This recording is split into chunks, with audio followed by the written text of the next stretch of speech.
Aloha, this is Megan Conway, Managing Editor of the Review of Disability Studies.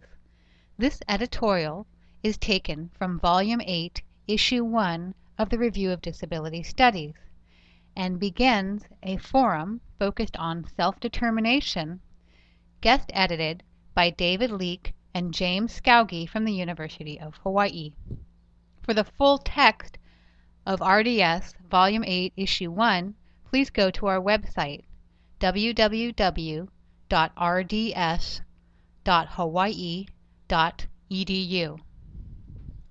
Editorial Into the Light by Megan A. Conway, RDS Managing Editor. My 7-year-old daughter had to do an oral poster presentation on a famous American. She chose Helen Keller, a choice guided in large part by me, always anxious to counter the social perspectives of disability as weakness and everyday things as miraculous, already bombarding impressionable young minds in the first grade. There is a girl with a disability I will call Mary in my daughter's class. Well, Mary is sort of in my daughter's class, which is to say, Mary sometimes appears for lunchtime and special activities such as birthday or field trips.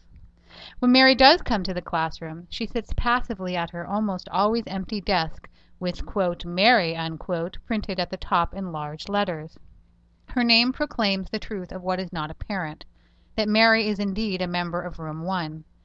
Mary is always accompanied by, or rather tethered to, a classroom aide.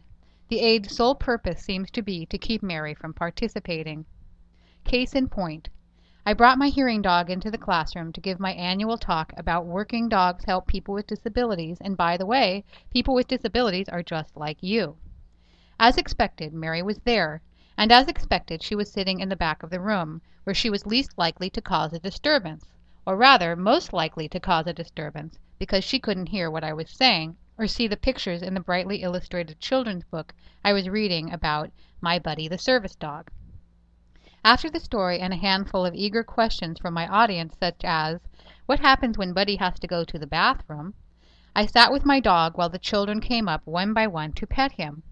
At last it was Mary's turn, and the aide manhandled her to the front of the room, while Mary, not surprisingly given that her hand was being given as an offering to a large furry animal with sharp white teeth, was resisting.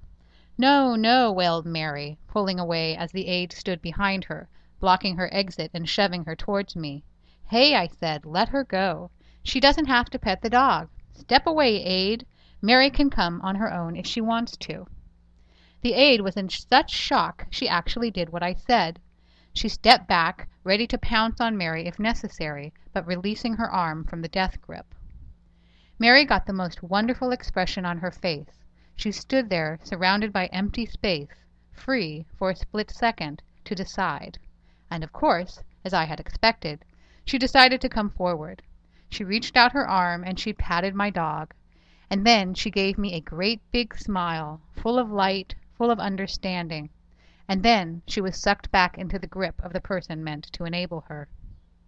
But I was talking of Helen Keller and my daughter's poster presentation. The assignment was to paste photos of the famous person on a large sheet of paper, along with captions describing why they were important. We had prepared for this assignment by reading from a biography of Helen Keller, and, since the biography was a little dry for a 7-year-old, watching a DVD of The Miracle Worker.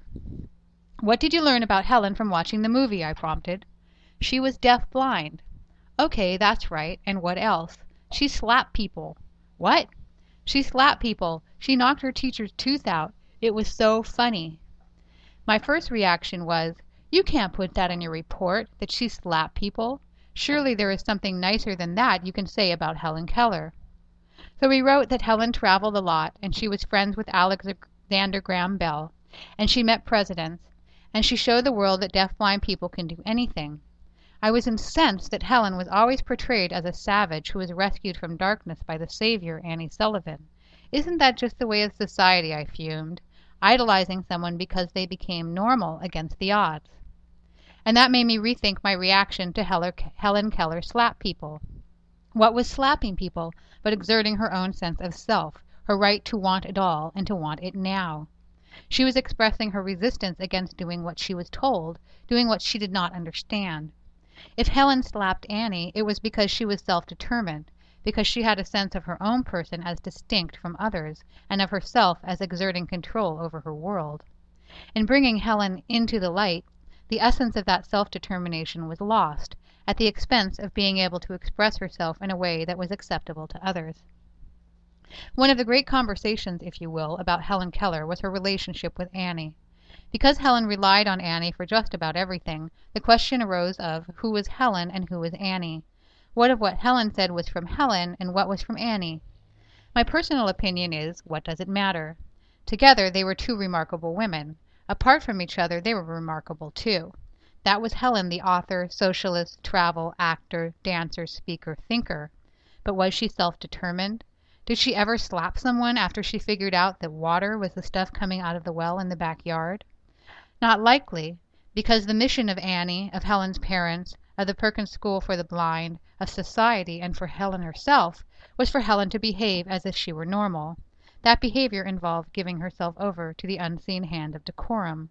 What part did no play in that equation? Later that night, after my daughter was asleep, I took out the poster and wrote, "Helen slapped people," in small print, perhaps where the teacher would not see it, at the bottom of the page.